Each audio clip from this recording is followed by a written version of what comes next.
역시나 금세 국회 해제 의결이 있었고 계엄은 해제되었습니다. 담화문을 찬찬히 읽어보았습니다. 제가 임신과 출산과 육아를 하느라 몰랐던 민주당이 저지른 폐악을 일당 독재의 파쇼 행위를 확인하고 아이와 함께 하려고 비워둔 시간을 나누어 이 사건에 뛰어들게 되었습니다. 저는 계몽되었습니다. 체제 전복을 노리는 반국가 세력이 준동하고 있습니다.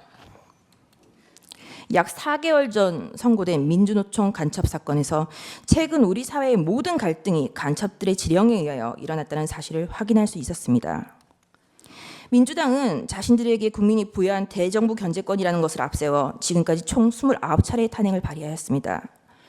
계엄 전까지 22차례, 계엄 이후 22일 동안 7차례, 수사 방해를 위하여 검사에 대한 14차례, 언론 장악을 위하여 방송통신위원장 등의 6차례의 탄핵을 발의하였습니다. 지금까지 단 한 차례의 인용은 없었습니다.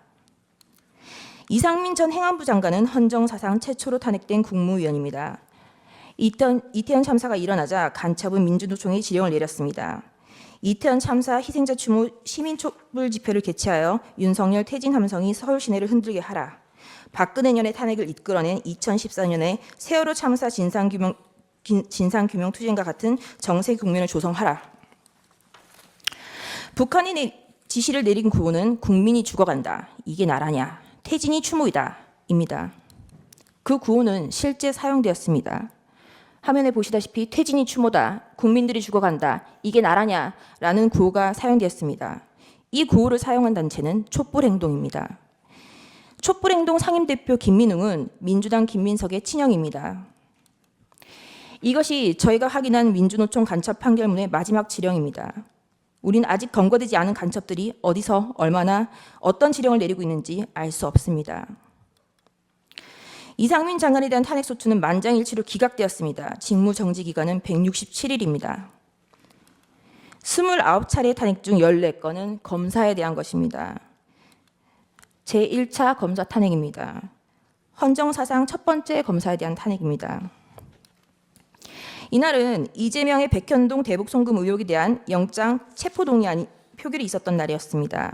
이날 민주당은 국무총리 한덕수에 대한 해임 건의안 그리고 검사 안동환에 대한 탄핵소추를 맞불로 상정하여 가결시켰습니다. 검사 안동환에 대한 탄핵은 기각되었고 직무정지 된 기간은 251일입니다. 제2차 검사 탄핵, 검사 이몽석, 검사 손준성, 검사 이정섭, 검사 이희동, 그리고 제1차 방송통신위원장 이동관에 대한 탄핵을 23년 11월 9일 발의하였고 철회하였습니다. 이 중 검사 이정섭은 이재명에 대한 쌍방울 대북 송금 사건, 법화 유용 사건을 수사한 검사입니다.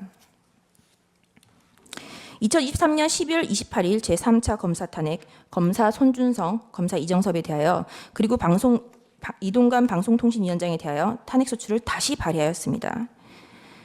그리고 방송통신위원장 이동관에 대한 탄핵소추는 철회하였습니다. 그 철회 사유는 방송통신위원장에 대한 탄핵 사유를 검찰청법 위반으로 탄핵소추한다고 하여 황급히 철회한 것입니다. 이 탄핵소추안은 고민정 등 168인 등의 발의로 제출되었습니다.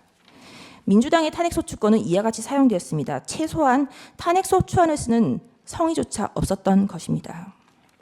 그리고 그 다음 날 2023년 11월 29일 방송통신위원장 이동관에 대하여 세 번째 탄핵소추를 발의하였습니다. 이동관은 20일 사이에 3번이나 탄핵 발의를 당하였습니다. 탄핵이 가결되면 직무집행이 정지되어 방통위 업무가 마비되므로 이동관 방통위원장은 결국 사의를 표명하였습니다.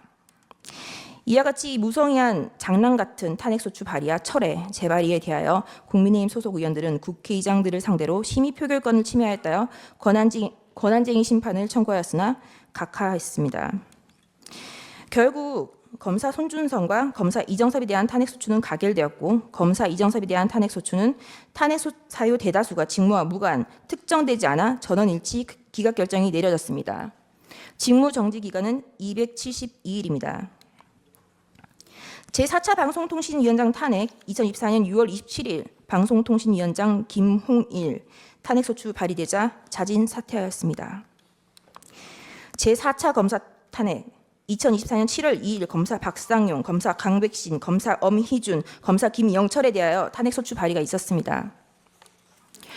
검사 강백신은 이재명에 대한 대장동 백현동 사건을 수사한 검사입니다. 검사 엄희준은 이재명에 대한 대장동 백현동 사건을 수사하고 이재명에 대한 구속영장 청구를 한 검사입니다.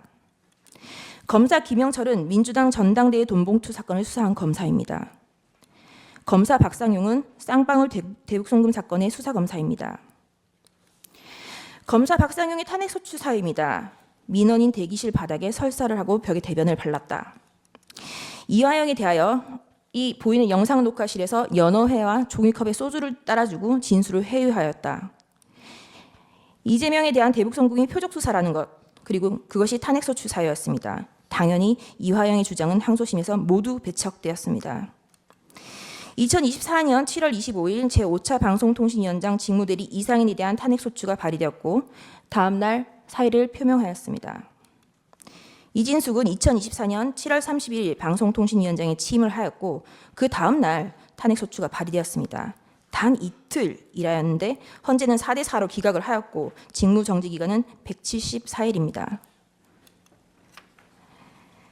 문재인 정권의 사드 고위지원 및 2급 비밀을 중국에 유출한 간첩행위를 감사하는 것을 표적감사라고 민주당은 비난을 하였습니다. 그러다가 2024년 12월 2일 독립된 헌법기관인 감사원장에 대한 탄핵을 발의하였습니다.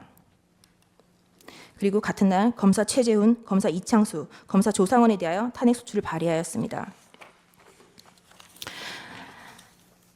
그리하여 하루 뒤 그 다음 날 대통령은 2024년 12월 3일 비상계엄을 선포하였습니다.